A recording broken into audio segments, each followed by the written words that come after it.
Eres el arquitecto de una cárcel que habitas por miedo, decorando los barrotes con títulos y deudas que te obligan a besar la mano que te quita el tiempo de respirar. Hay una pregunta que casi nadie se atreve a hacerse en voz alta, no porque no la sepan, sino porque la respuesta los destruiría. Y la pregunta es esta: ¿qué pasaría si todo lo que te enseñaron sobre el éxito fuera, desde el principio, una mentira diseñada específicamente para ti?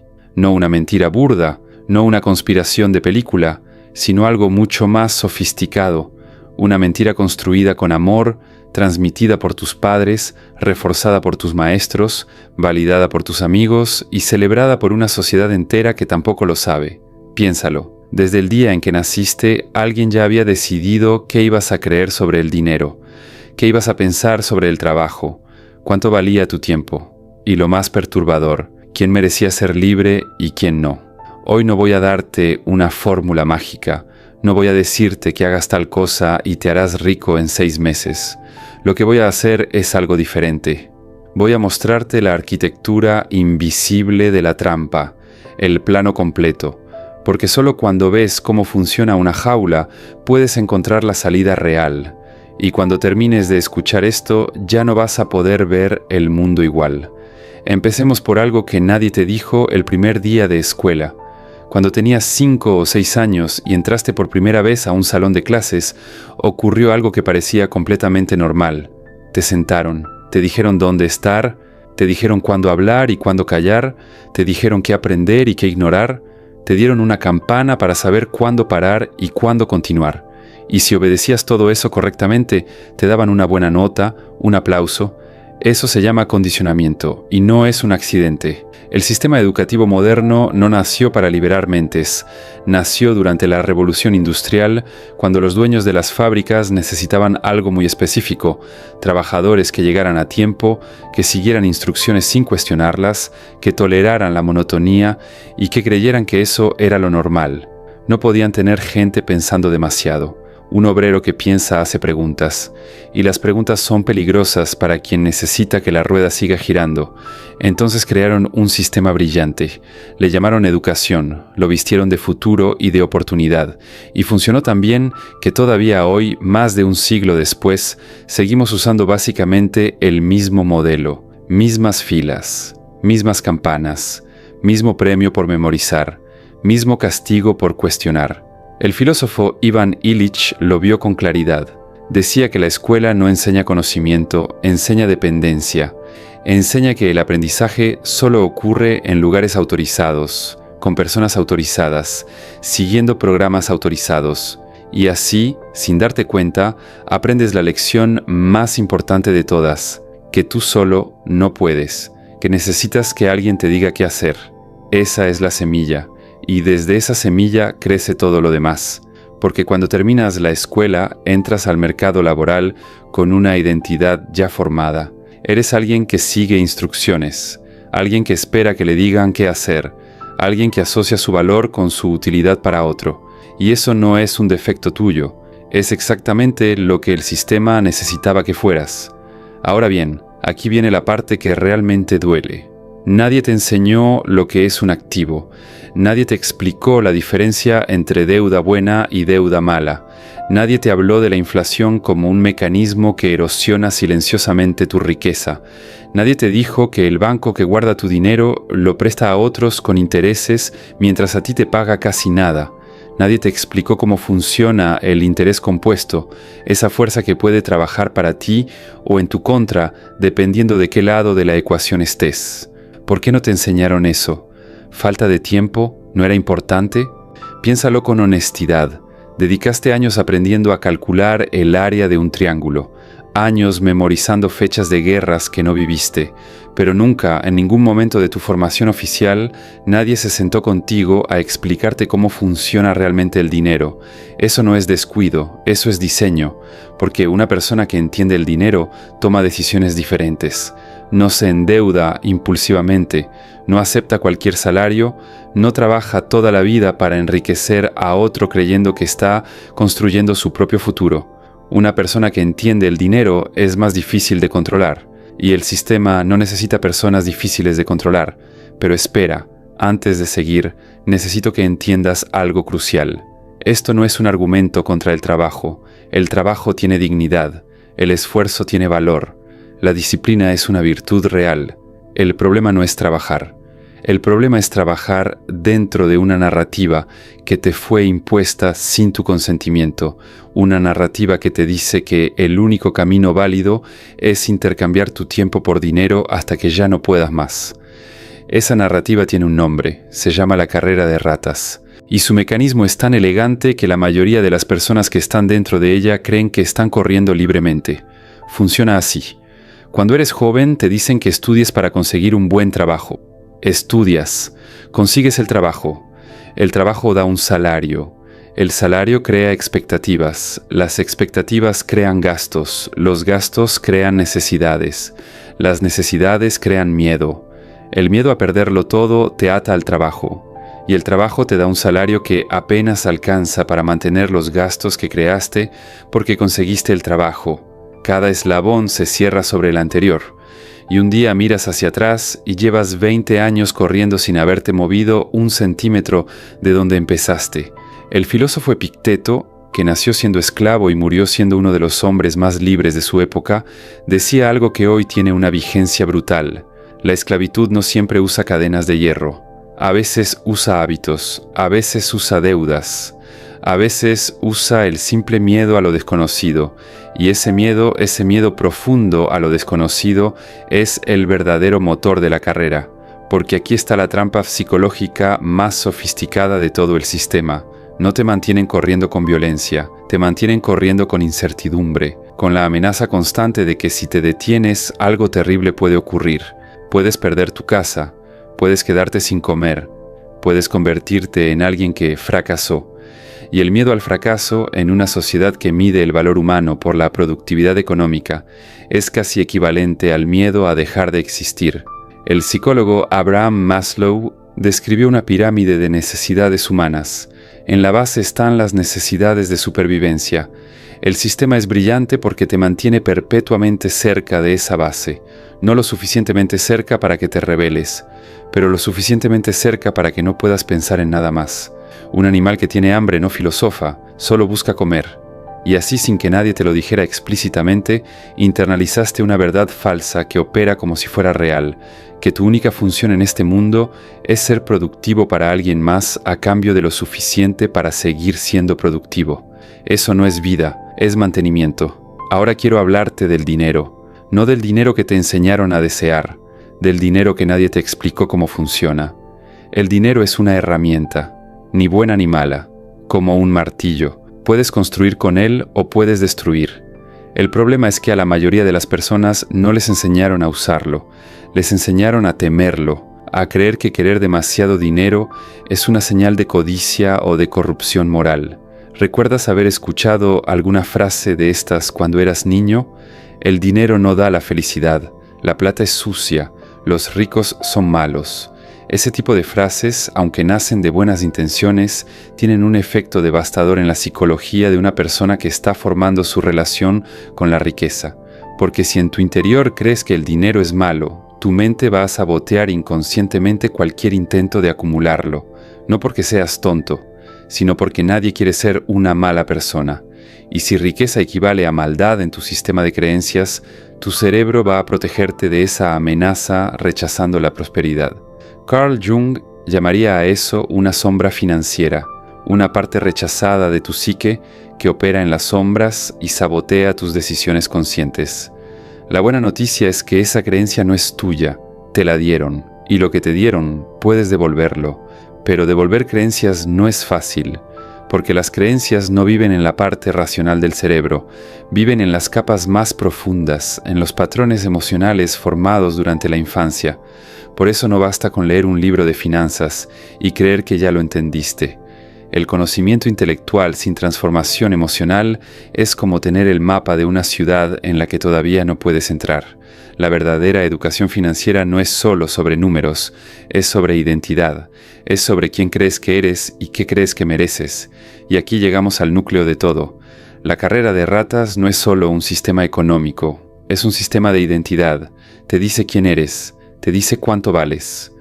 Cuando tu identidad está atada a tu función económica, perder el trabajo no es solo perder ingresos, es perder quién eres. Míralo en acción. Cuando alguien te pregunta quién eres, ¿qué respondes? Casi siempre la respuesta incluye tu trabajo. Soy contador, soy vendedor. Tu ocupación se convierte en tu identidad. El filósofo Erich Fromm lo analizó con precisión. Decía que el sistema necesita que el ser humano se defina por lo que tiene y por lo que produce, no por lo que es. Porque una persona que sabe quién es sin necesidad de posesiones ni títulos es una persona que no puede ser manipulada por el consumo. Y el consumo es la sangre del sistema. Piensa en cómo funciona la publicidad moderna. No te vende productos, te vende identidades. No te dice compra este coche, te dice conviértete en el tipo de persona que maneja este coche. La diferencia parece pequeña, pero es enorme, porque en el primer caso compras un objeto, en el segundo compras una versión de ti mismo. Y cuando tu identidad depende de lo que consumes, necesitas consumir constantemente para seguir existiendo tal como crees ser. Para financiar ese consumo necesitas dinero. Para conseguir dinero necesitas trabajar más. Y tu tiempo se convierte en el precio que pagas por ser quien el sistema dice que debes ser. Llegó el momento de hablar de lo que nadie te dijo sobre el dinero. Los mecanismos reales. El primero es la diferencia entre ingresos activos e ingresos pasivos. Un ingreso activo es dinero que recibes a cambio de tu tiempo y esfuerzo directo. Si trabajas, cobras. Si no trabajas, no cobras. La gran mayoría de las personas vive exclusivamente de ingresos activos durante toda su vida. Esto significa que su capacidad de generar riqueza tiene un techo absoluto, la cantidad de horas que pueden trabajar. Un ingreso pasivo es dinero que se genera aunque no estés trabajando activamente. Una propiedad que se renta, dinero invertido que genera rendimientos, un negocio que funciona sin requerir tu presencia constante. La diferencia no es solo económica, es filosófica. El ingreso activo te vende el tiempo. El ingreso pasivo te lo devuelve. El segundo mecanismo es la diferencia entre un activo y un pasivo. Un activo es cualquier cosa que pone dinero en tu bolsillo. Un pasivo es cualquier cosa que saca dinero de tu bolsillo. Y aquí está la sorpresa que a muchos les resulta incómoda. La casa donde vives, si la compraste con crédito, no es un activo, es un pasivo. Cada mes saca dinero de tu bolsillo. El coche tampoco es un activo. Es un pasivo que además pierde valor con el tiempo. El sistema educativo que te formó para ser empleado nunca te hizo esta distinción. No es un accidente. El tercer mecanismo es la inflación. Cada año el dinero guardado en tu cuenta bancaria vale un poco menos porque los precios suben, y mientras tu dinero pierde valor en el banco, ese mismo banco lo presta a otros con intereses, ganando con tu dinero más de lo que jamás te pagará a ti. Pero aquí viene algo importante que quiero que entiendas con claridad. Saber estas cosas no te hace automáticamente libre. El conocimiento sin transformación interior es solo información, y la información sin acción es solo ansiedad más sofisticada. He visto personas que leen todos los libros de finanzas disponibles y siguen atrapadas en los mismos patrones porque el problema de fondo no es de información, es de identidad, de las creencias que operan en las capas más profundas de su psique. Por eso la psicología y la filosofía son inseparables de cualquier conversación honesta sobre dinero y libertad. El psicólogo Viktor Frankl sobrevivió los campos de concentración de la Segunda Guerra Mundial. Perdió todo, su familia, sus posesiones, su libertad física, pero descubrió algo que nadie le pudo quitar, la capacidad de elegir su actitud frente a lo que le ocurría. Y de esa experiencia extrema nació una de las filosofías más poderosas del siglo XX, que entre el estímulo y la respuesta siempre existe un espacio, y en ese espacio vive la capacidad humana de elegir. Ese espacio es exactamente lo que el sistema quiere eliminar. Cuando vives en modo supervivencia, cuando tu cerebro está constantemente procesando amenazas económicas, cuando tu atención está secuestrada por las redes sociales, cuando tu tiempo libre está diseñado para consumir y no para pensar, ese espacio desaparece. Reaccionas, no eliges, y una persona que solo reacciona es predecible. Una persona predecible es controlable. Por eso, una de las primeras formas de escapar no requiere dinero, requiere atención. Recuperar deliberadamente ese espacio entre el estímulo y la respuesta. Hacerse preguntas que incomodan. ¿Por qué quiero lo que quiero? ¿Este deseo es mío o me lo vendieron? ¿Esta decisión la tomo desde el miedo o desde una elección consciente? ¿Este trabajo me acerca o me aleja de la vida que realmente quiero vivir? El filósofo Marco Aurelio, que fue emperador de Roma, escribía en sus meditaciones algo que resuena con fuerza siglos después. Decía que el verdadero dominio no es sobre los otros, sino sobre los propios pensamientos y reacciones. Un hombre que puede elegir cómo responde a las circunstancias nunca puede ser completamente esclavizado. Pero cuidado, esto no es una invitación a la resignación, es exactamente lo contrario. Es la base desde la cual puedes actuar con claridad en lugar de reaccionar desde el pánico. Ahora déjame hablarte del camino de salida, no de la salida mágica, del camino real con sus dificultades incluidas. El primer paso es el más difícil y también el más importante. Se llama honestidad radical contigo mismo. Necesitas mirar con claridad tu situación financiera actual, sin juicio pero sin engaño. ¿Cuánto ganas? ¿Cuánto gastas? ¿En qué gastas? ¿Cuánto de ese gasto es necesidad real y cuánto es anestesia emocional? ¿Cuánto de tu deuda existe porque compraste lo que necesitabas y cuánto existe porque compraste lo que te hacía sentir que eras alguien? Esta honestidad duele, pero es el único punto de partida real. El segundo paso es comenzar a educarte financieramente, no para hacerte rico de la noche a la mañana, sino para entender las reglas del juego en el que ya estás participando sin haberlas aprendido. Leer, escuchar, preguntar, cuestionar, entender cómo funciona la deuda, la inversión, el ahorro inteligente. El tercer paso es quizás el que menos se menciona y el más importante de todos. Necesitas construir una relación diferente con el tiempo. El tiempo es el único recurso verdaderamente democrático que existe. Cada ser humano tiene exactamente 24 horas en su día. El presidente de la nación más poderosa y el trabajador más humilde. Los mismos minutos. La diferencia no es cuánto tiempo tienen. La diferencia es en qué lo invierten.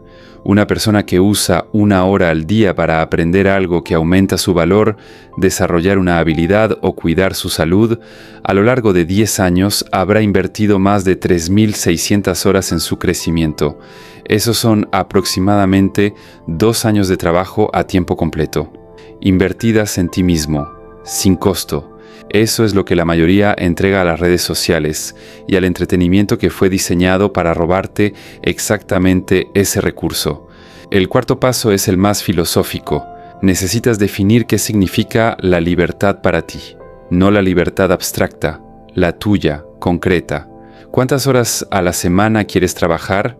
¿Desde dónde? ¿Haciendo qué? ¿Cuánto dinero necesitas realmente para vivir la vida que quieres, no la vida que se supone que debes querer? Cuando no tienes una respuesta clara a esas preguntas, el sistema llena el vacío por ti, con sus respuestas, las que le convienen a él.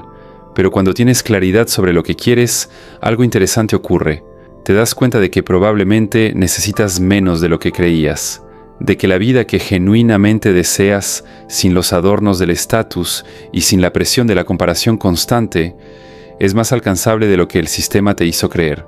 Y esa revelación es la que el sistema más teme, que descubras que no necesitas tanto, porque si no necesitas tanto, no necesitas trabajar tanto, y si no necesitas trabajar tanto, no eres tan controlable.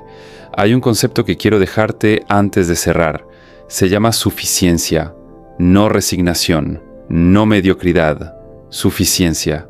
El filósofo Epicuro, malinterpretado durante siglos, enseñaba algo profundamente subversivo para el consumismo moderno.